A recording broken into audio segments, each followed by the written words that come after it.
Hey guys, it's Chris Field here. Today we're going to talk about Sustainable Development Goal 15. And if you've been following along, you'll know that this is probably going to have mostly to do with Norway. We're going to do a bit of comparison against the states again. So SDG15 is titled Life on Land. So Life on Land is primarily aimed at the sustainability of life's forests, protecting biodiversity and sustaining indigenous populations. So, furthermore, it aims to combat desertification, which is the further degradation of dry lands to arid lands. I know if you're on any sort of social media or Reddit or anything whatsoever, you see pictures all the times of these transformations that people have done in third world countries, saying they planted a tree a day for the last 20 years and look at the lush jungles they've created. Well, some of those are actually true, and it's pretty interesting. So we should care about this. The forests cover over 30% of the Earth's surface. They're very complex ecological systems. Trees are the dominant form of life, really, but there's so much more to a forest than just the trees. So this graph here shows a proportion of forest area within legally established protected areas between the years 2000 until 2020, so almost 3 years ago. You can see Norway there. They've ever increasingly devoted more lands to protected areas. So think, national forests or state forests, stuff like that.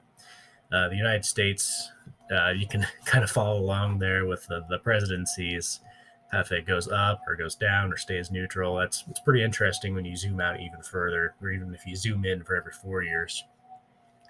So this is about indicator 15.2.1, which is illegally protected lands, as we're talking about. It's progress towards sustainable forest management. There's 5 different indicators that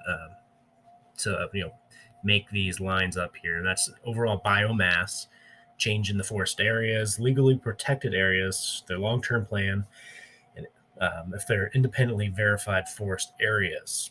So originally, an indicator was set for 2030 for the achievement of indicator 15.2.1. We've actually already achieved it internationally. That means the entirety of the UN, and this was in 2020.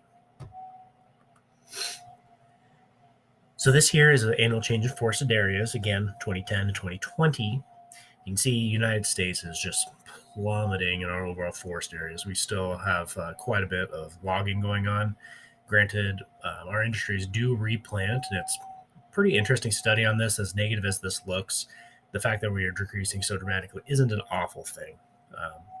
Definitely not a good thing. Looking at Norway's line going up here, this shows that they're showing other sustainable ways of utilizing things like using less paper, less toilet paper, less paper products. If you use less paper products, cardboard even, there's less reason to cut down trees.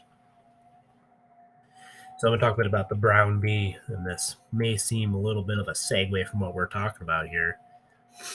Bees really are nature's heroes. They account for the pollination of over 75% of the entire world's crops. Specifically in the Nordic areas, brown bees are particularly cold hardy. They can survive off plants within the Arctic tundra. So these are all little, most of them are flower bearing plants, might grow up to your knees. Heather is a prime example of it. Pollination helps spread the large ecosystem, increasing biodiversity and the furthering of native species. I put together this little chart here showing bees and how we can utilize them as a natural technology to move forward and continue the progression of forested areas and increase biodiversity, utilizing technology at that. So technologically, with beehives that we were to place ourselves, we can fit these with sensors and utilize some AI. So the sensors can actually track bees coming in and out, and AI would be able to read these bees and see if they're bringing in any sort of pests, so mites that feed on the bees, or if they're bringing any sort of pesticides that might hurt the rest of the hive. We can track all of these things now. They just need to be implemented. Bees are useful against global warming. The more trees we have, the more greenhouse gases that we can get rid of. So, trees basically eat CO2 during photosynthesis. So bees increase the pollination of all these different plants and trees. This helps boost the local populations of the indigenous varieties, if you will.